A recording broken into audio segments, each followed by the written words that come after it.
Hi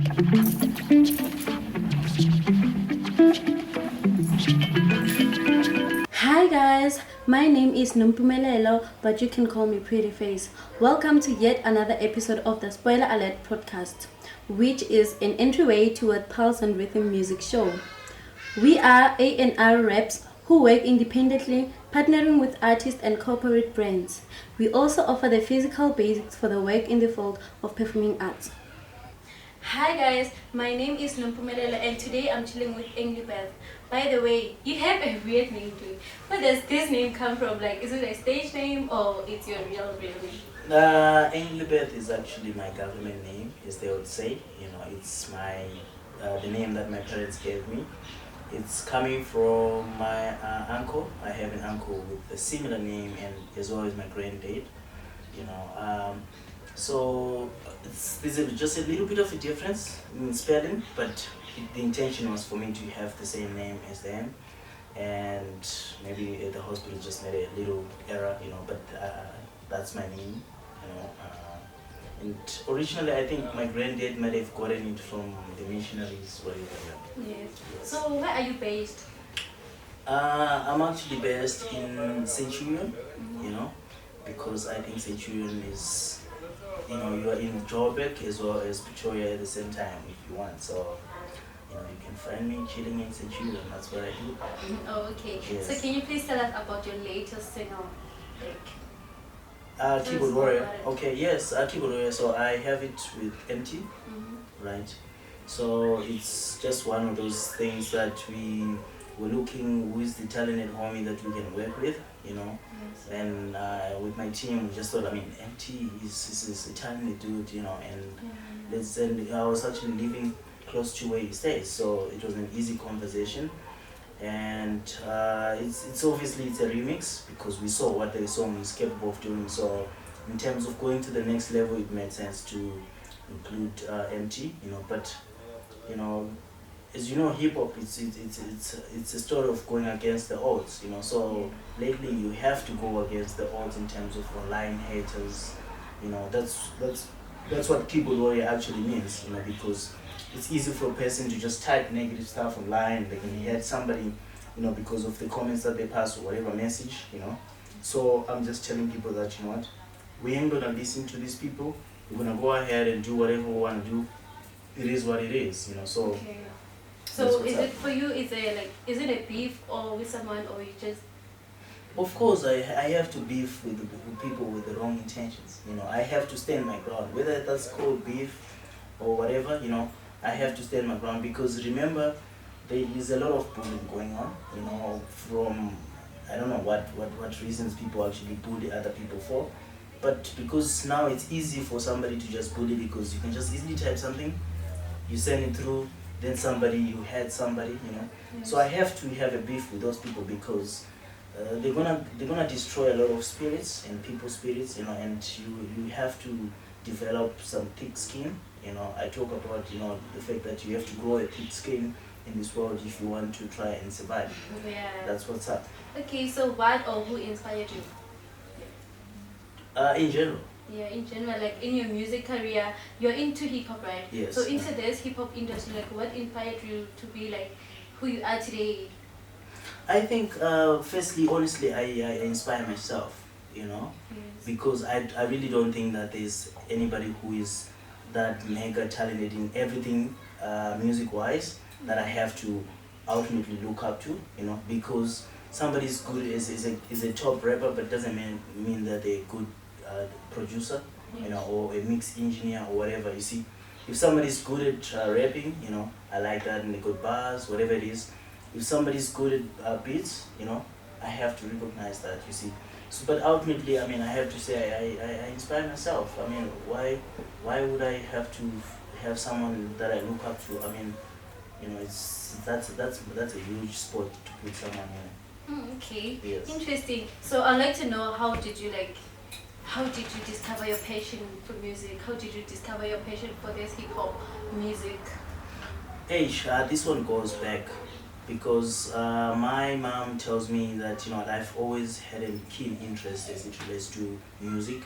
I've always been that kid with instruments, bedroom, etc., etc. And I'm always listening to music. Actually, my dad used to listen to people like Bob Marley, the like Itebogeng of the world, etc., etc. So I've always had music around me, and this thing, I think it's a God-given thing, because I believe I could be doing a whole lot of other things besides music, but you won't find peace if you don't follow your heart. So yeah, so I just feel like it's a God-given. God gives you the burden, then you choose to obey or abandon it. I'm choosing to obey. I could be traveling or whatever, seeing the world or whatever, but I have to do music because I believe it gives me like some inner type of joy. Yeah. Okay, so is the song published yet? The song, I mean, the audio is out. The audio is out. Yeah, the audio is out.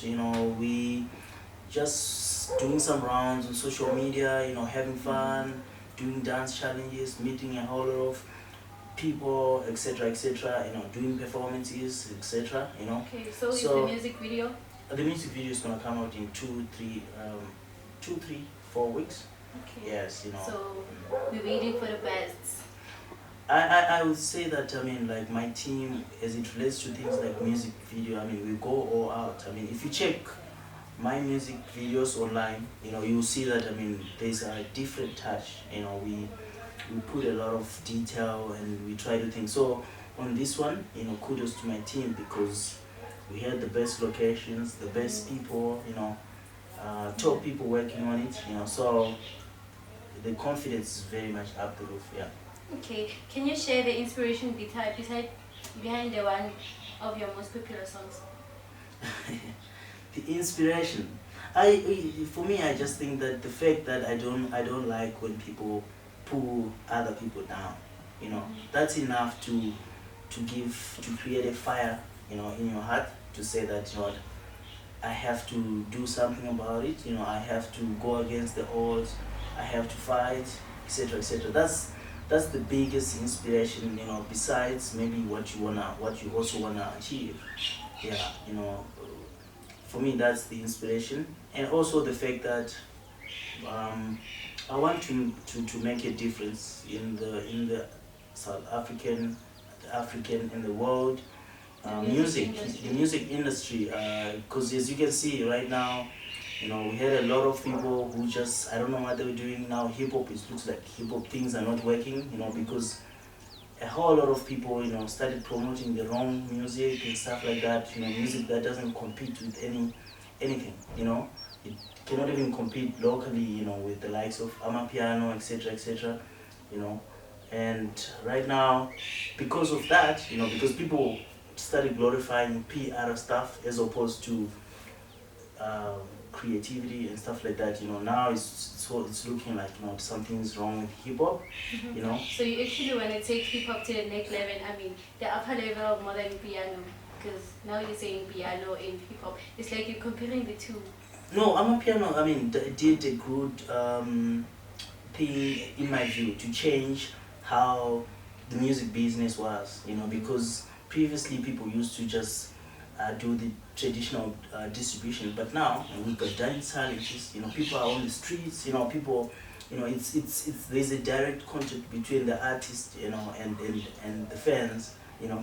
And the music, TV and radio had to see that, hey guys, there's a movement there. Then they started adopting Amapiano into as mainstream. So that is the same approach, man. Like as you relate to hip hop. Do we see hip hop artists doing dance challenges? No. Only a few of them. Yeah. Yes. Artists just want to, probably submit their songs to radio, but there's a whole lot of direct connection with the fans, connection with the people that needs to be done, which I actually do not see a lot from a hip hop perspective. So I want to just demonstrate that, guys, we are able to compete. I obviously don't think that, Amapiano is the best genre to come out of South Africa. We've had amazing music, in hip hop. So you actually want to change the game, like you want to change the game, change the views, take them to hip hop, like make the dance challenge of hip hop, make everything like hip hop. Hip hop is for young people. There's nothing that you're gonna do for young. I mean, hip hop and the energy, for young people. Like for Amapiano, if you see the song, if you're watching a video, and you mute the video, right? You're just gonna see it's hip hop lifestyle. It's hip hop lifestyle. So that's what's up. Okay. Can you describe a memorable moment or experience that you had a significant impact on your career? A memorable experience. Wow. I think a memorable experience. I would say that we once had like a parent. Okay, when we were shooting a music video, Yes. right? We had a lot of people coming from the far as Val, coming to, when I actually saw parents coming to drop off their kids, to join us in what we're doing, I just got that kick that, this thing is bigger than me, because you have parents, who can drive all the way, to come and have their kids be part of what we're doing. It's part of actually this music video that we're talking about, you see. That just showed to me that this thing is bigger than me, Bigger than you thought? Yes, like I have people that worked with us, they actually asking me, how far are we from releasing and stuff like that, you see. It shows that it's not just about me, because those people probably they'll also get some opportunities, because of the work that we did, so it stops just being about me, so that's when it just showed me that, hey man, you really gotta believe in this thing, because it's your life as well as other people's lives as well. Okay, so how do you handle challenges or setbacks in the music industry? You've already mentioned that there is the bullying thing, there is the challenges. I think I would just use the same strategy that I've been using ever since I was a child. Yeah. So when I was growing up, I was like a smart student, like a straight A student, and people would mess up with me because they needed answers from me, Yes. So I was using my mind, right, to come up with solutions. That's the same thing I just do now. I just have to use my mind and to come up with solutions, and some of these solutions do take time to come, like for the change, for us to see the change. Some of them take a short time, but you always have to be resilient as well, because if I believe in something, if it takes me a year, so be it. If it takes 5 years or 10 years, so be it, because that's where the self-belief is. That's how you can express self-belief, right? You keep on believing no matter the results, and probably try to change some of your thinking and your strategies that you're using, So that's what I just use. You face challenges everywhere. You face challenges in your personal life, in your relationships, your work life, whatever it is, same approach. You have to trust your mind. You have to know that this mind can come up with solutions. There's a lot of people who have done great things, even outside of music, because the mind is dope. Okay. So can you tell me the difference? I think we can pause it here for now. So far, it's the questions I think because I've been in and out. Action. So in this competitive rap industry, how do you stay unique to yourself? There's never gonna be another Englibeth, there's never gonna be another person who has the music tech as myself. For anybody else, just like Casper is Casper, Nasty C is Nasty C, Blackie is Blackie, The music that I like and music that I want to make, it's always gonna be unique in the sense that it is my tech, So based on that, if I think that a song is nice, this song is nice, and I wanna share it with my fans, you see, it's always gonna be unique. That's what it is, you see. And I'm one of those people who actually fight industry people who's trying to tell you that this thing is selling, so do this one, That's not I will fight, if I believe that this song is the one, I would want to put it out, So that's what it is. Okay, so how do you want to convey a message or emotions through your music? Damn, I'm not that deep. Like honestly, I'm not that. Like what I mean is the message that you're trying to tell your fans, like from your music. What is the message behind every music that you are doing? Thing is, I believe in young people. I believe in our aspirations and the God-given talents and stuff like that. That's just my message. That what, go out there, wake up in the morning, improve your skills, get better at it.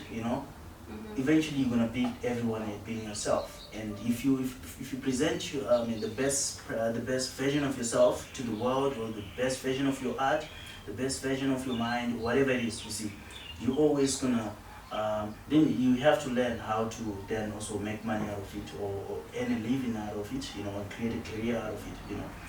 That's basically the message at the moment. I'm not that deep. I'm not that deep. Okay, can you please tell me more about the performances royalties or the natal time royalties? Performance royalties. And that question is for artists. That one. So you don't see yourself as an artist? No. I'm just saying that what I know, that wherever you have to register yourself, like SAMRO,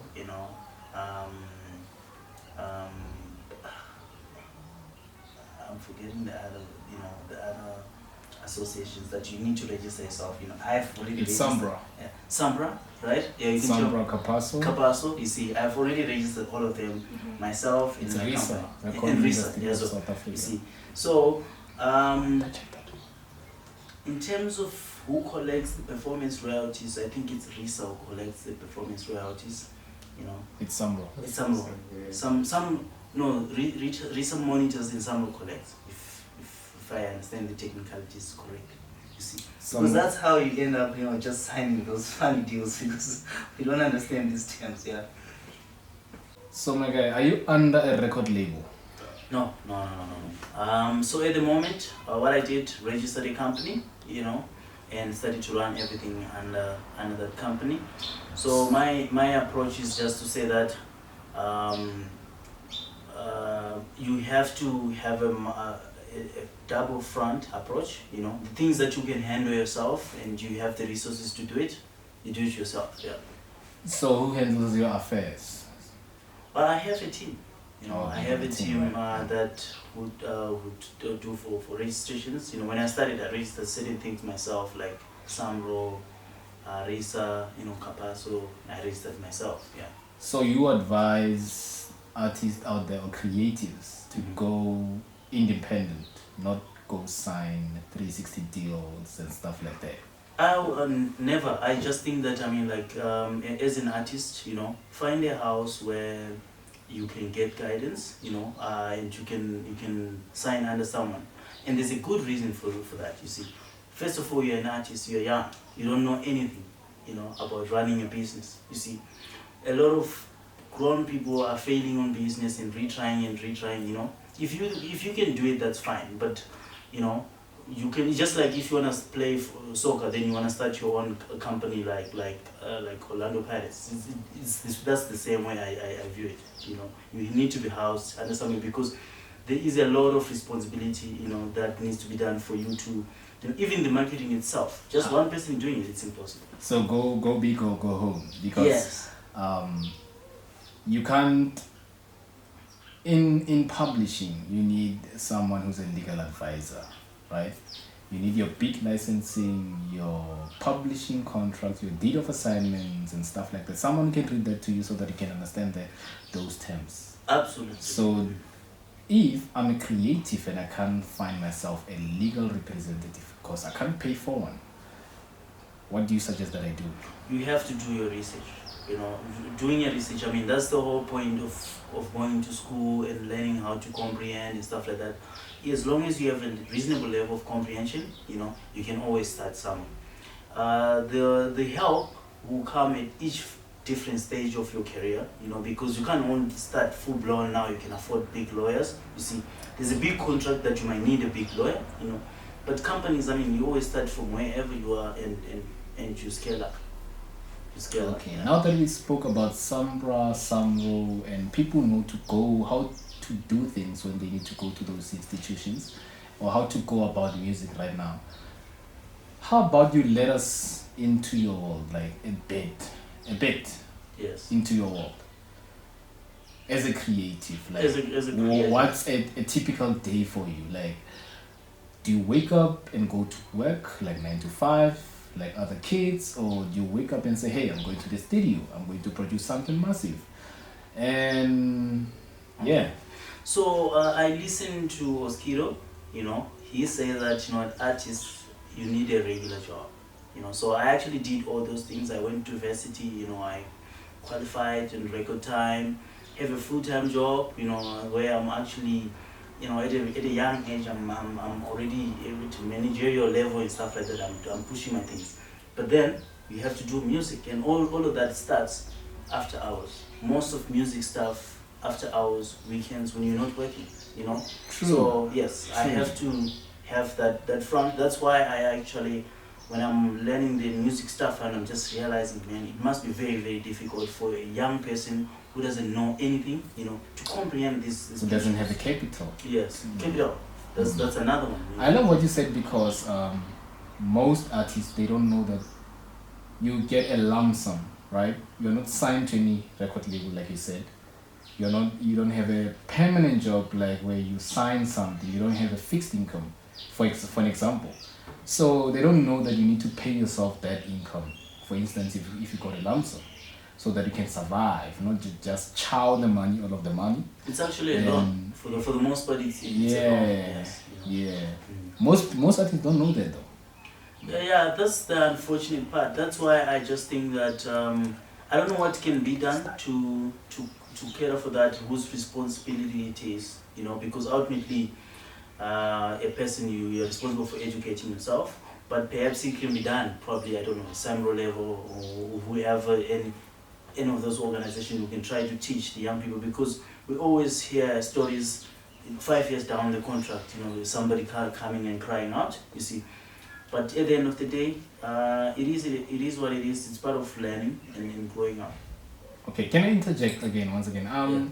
What did you study? Speaking of going to school, getting a job that qualifies you. Yes, I studied accounting, at University of Johannesburg.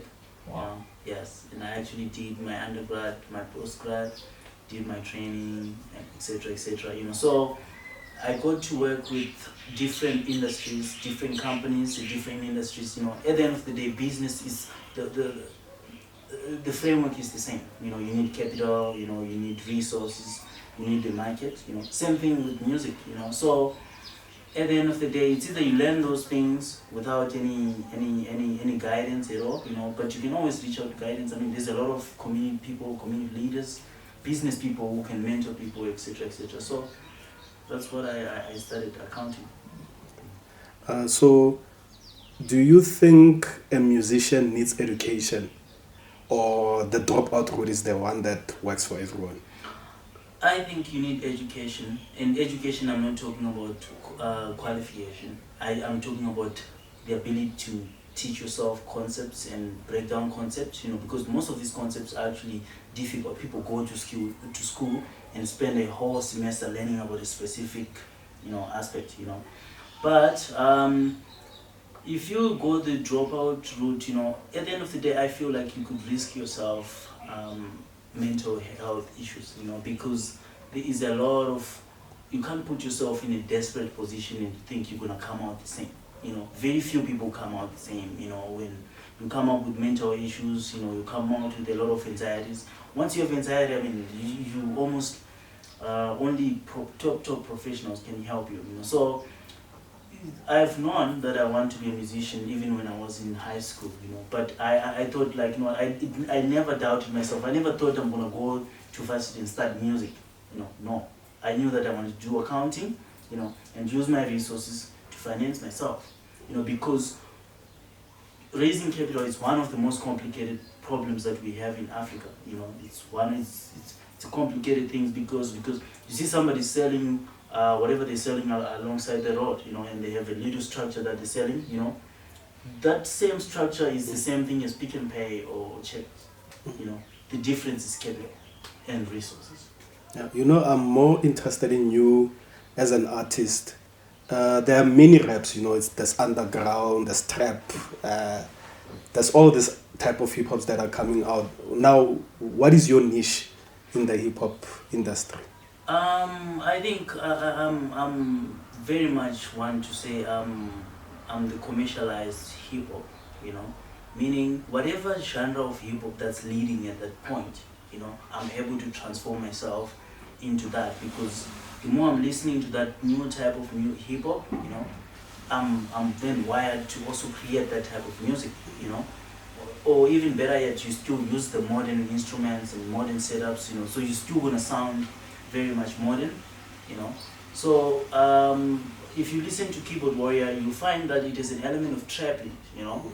It's hip hop, but trapified, you know, might not sound the same as 2018 trap, you know. There's probably some trap that we haven't had, you know, that you just wanna share to the people. So I'm always gonna be that leading type of hip hop, you know. Sometimes I try to create a song that is something else which is not hip hop, but the hip hop always come out, you know. You always want to say like, oh, I need to rap on that, or I need to up the tempo, or whatever it is, you know. So the modern hip hop or the futuristic, actually futuristic is the word that we use, you know, with my guys to say like, you know what, when you're shooting videos, let's think futuristic stuff. Let's, you know, the emphasis is future.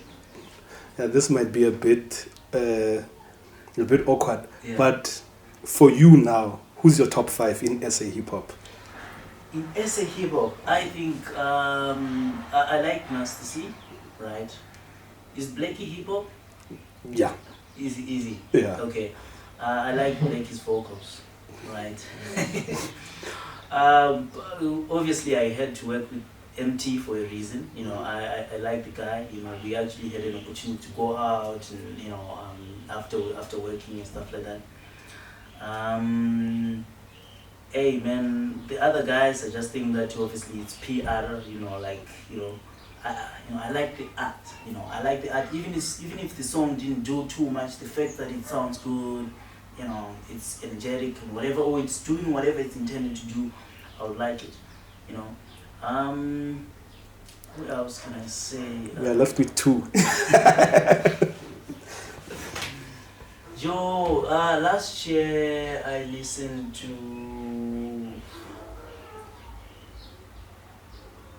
who's that guy who did Donna? Oh, yeah. Younger. Yes, I like Younger. And obviously myself. That's the fifth one. Yes. Yeah, and you know, with the direction South African hip hop is going, where do you see yourself fitting in? Are you more pushing the conscious message or just to be on the pop side? So I've always been a guy sometimes who doesn't know the lyrics of the song. You see, I've always been a guy who likes how the song sounds. You see, it will take me years later to actually realize, oh, this guy was talking about this thing, you know. So the message, I listen to music from the inside, you know. So that's me. Then that's what I'm gonna produce. You know, if I so happen to have a message, you know, then I just need to tailor it for that message or whatever it is, you know. But I like the feel that music gives. You see, if one like Keyboard Warrior, I'm talking about, you know what, you don't have to listen to haters or the modern day haters. You see. But the way the beat sounds, the way we just vibing and the way we singing and stuff like that, you know, I like it. You can switch, you can change the lyrics, you know, as long as it's sounding like that. Yes. So I wanted to ask a question. This one is kind of like tricky. What qualifies you? But you said you went with MT a couple of times, right? So do you think it has to do with your those couple of times, like you guys being friends, or do you think someone like me, if I didn't know MT, I approached MT and say, hey, I wanna work, do you think he would still give me the same treatment towards? Man, I think that's up to the gent, to actually decide on that one, because at the end of the day, number one, he has a family to feed, so it just depends what the arrangement is. But when they listen to the song and his team at that moment, they like the song, so that was a very easy conversation, I don't know if they have a way of accepting, features or whatever, it's up to them to actually. I didn't get that part of Yeah, the some process. charge Yeah. studio time. Yeah, some, Some at the end of the day, they're not being specific what they charge, because they charge you studio time, but at the end of the day, they want your share. From where I'm sitting right now, if I were to pay for your beat, right, it means I own the beat. Yes. But for me, fortunately for me, I produce my music, at this point, Yeah. at least for now. I haven't had those problems. I've worked with Conflicts, some gents who start having conflicts around the beats and stuff like that. Oh, you were in my studio and stuff like that, like what, my Speaking producer of just which, said, yes. Speaking of which, do you agree with DJ's Boo? Because I think DJ's Boo just lighten us up in terms of if he read an article where it says, if I were to organize a studio session, if I paid for you for the beat or for the work, I own the work, right? So he said they were at Mamporisa's place, they were using his lights, he organized the studio, he owns a certain percentage. I don't agree with the whole thing, but a certain percentage surely he does own. So what's your take on that one? I think Samro would have guaranteed you your what is ownership. Let's just define what is ownership, because people are going crazy about ownership. Ownership is the rights that gives you a right to income.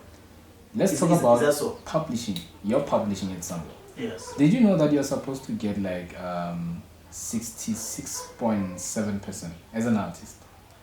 And let's say, for instance, you have a publisher, you're supposed to get 33.3%, right?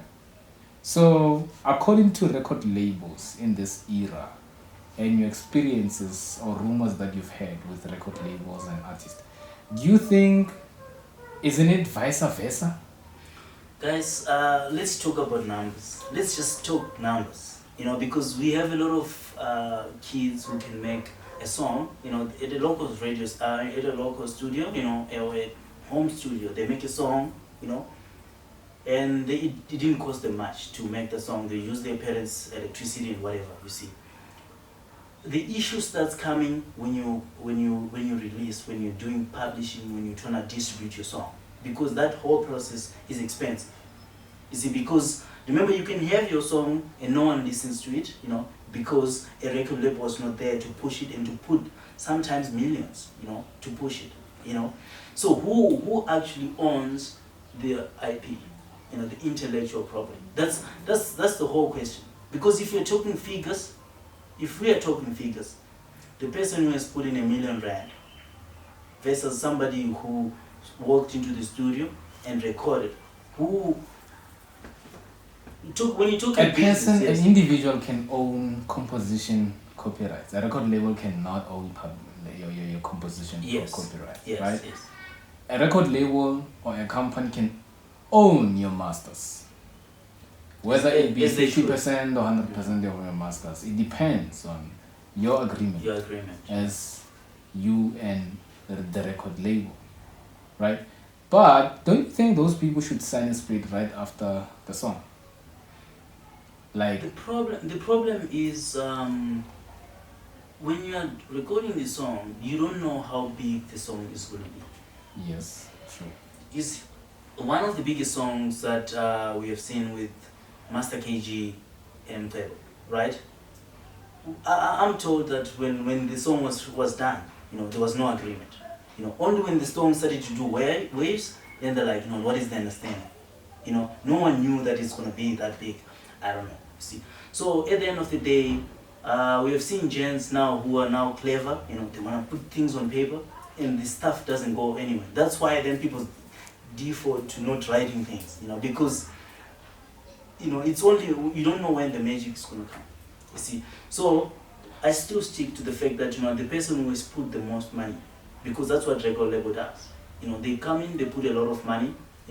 Guys, if you wanna understand how much money a record label puts, you see, just look at the ambitious artists right now. You see, very few of them are doing it, are killing it. Because there's no that money, those resources, those PR that's just pushing and making sure that things happen. So it's not entirely the magic in the studio. The magic in the studio, as far as I'm concerned, it's less than 10% of the conversation. Because if you're talking figures and money, that's a big thing. I mean, we have international artists who left the record label in thinking that just because I'm internationally known, I'm gonna flourish. Then they left the label. You never hear anything from them again, even though they're still releasing music. Because now the music cannot be distributed. We are sitting here in South Africa. It's never gonna play on our radio stations, because there's no label that's overseeing those things. So, in as much as people wanna cry like babies, if you're talking figures, that's why when you go to court, who's gonna win? Your confidence in our justice system. Yeah, and Okay, so Englibeth, can you give like your fans and audience the social media? Where can they get you? Yes, this is where my name comes into play now, because it's so unique. No one has the name. There are probably like 6 or 7 people in the entire world. You see, so on all social media platforms, Englibeth. You just type Englibeth and that's it. That's where you appear. That's it. I don't have to do an underscore, dot, whatever. You see. So Englibeth it's you. That's it. Yes. Okay.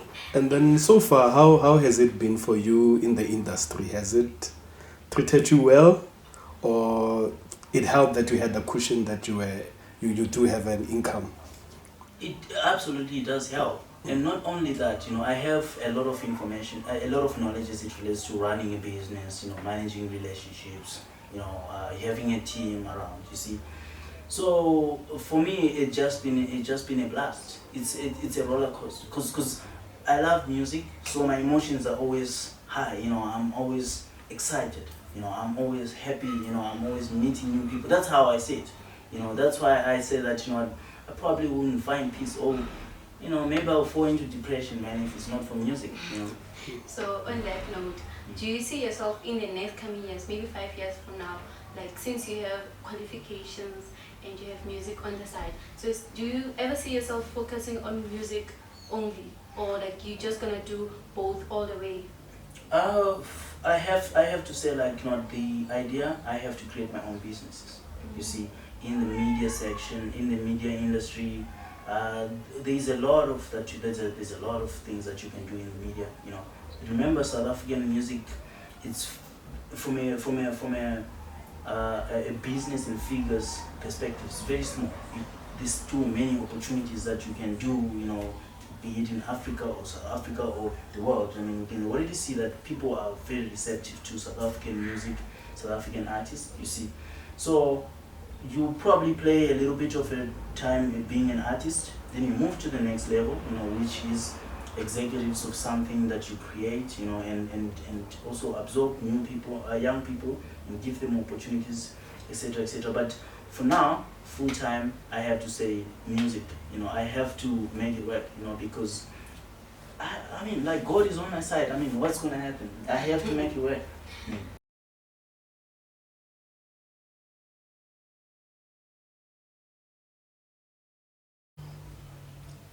Hi everyone, Englibeth in the building. It was nice chilling with Spoiler Alert podcast. Check my single on socials featuring your boy MT. The video is coming in a couple weeks, so hang in there, baby. You can find me on all social media platforms. It's Englibeth Clean. That's what's up.